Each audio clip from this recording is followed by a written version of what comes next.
Day 2. It was cold, minus 18 degrees. The heater was running at full capacity and was almost sufficient. He saw the advantage of living in small spaces. There was less to heat. He found himself waiting for the day to begin. It felt too early to go outside, yet it was already 10 o'clock. At 11, the contours of buildings became recognizable. By noon, they disappeared again into darkness.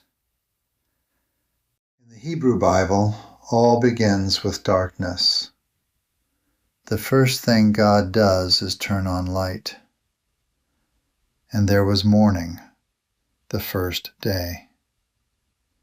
The day begins in the evening with darkness. It ends with light.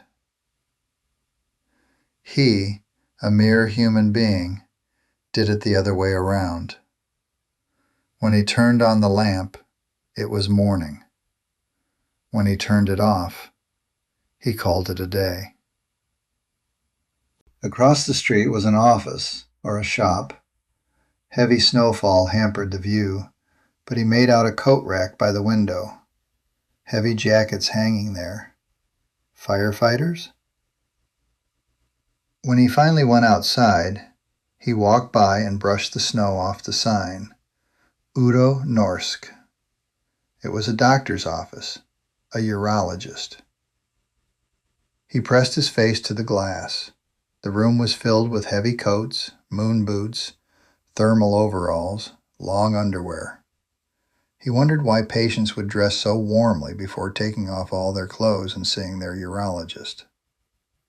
Only later did he realize that the urologist's office was on the second floor.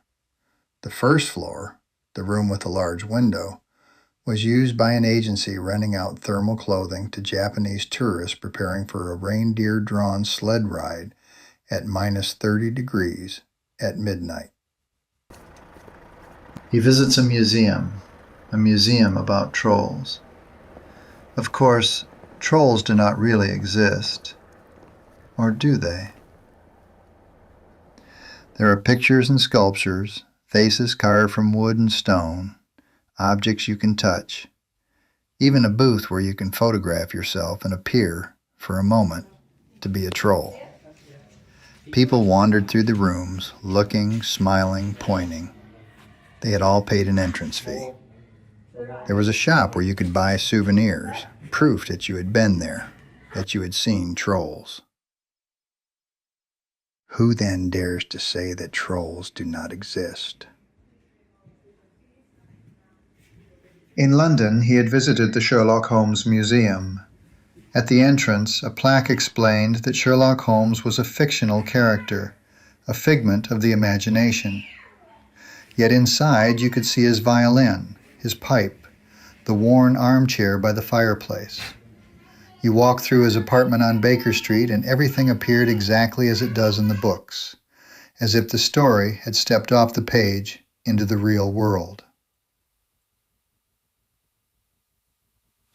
The narrative of Second Esdras presents three distinct voices: the unnamed historical editor, the fictional author Ezra, and the God of Israel.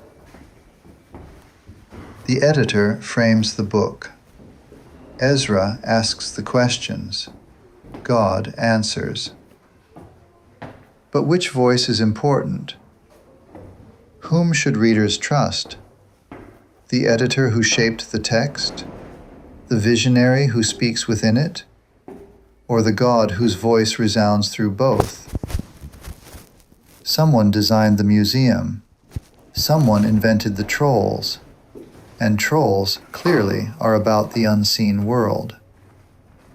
There are no trolls in Second Esdras, but there is a God of Israel.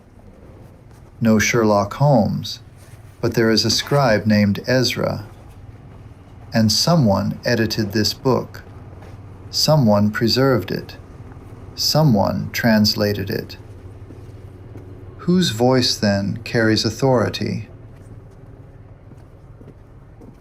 Outside, snow was still falling. The city waited for the day to end. But how could a day end that had begun without light? Ashes to ashes, dark to dark.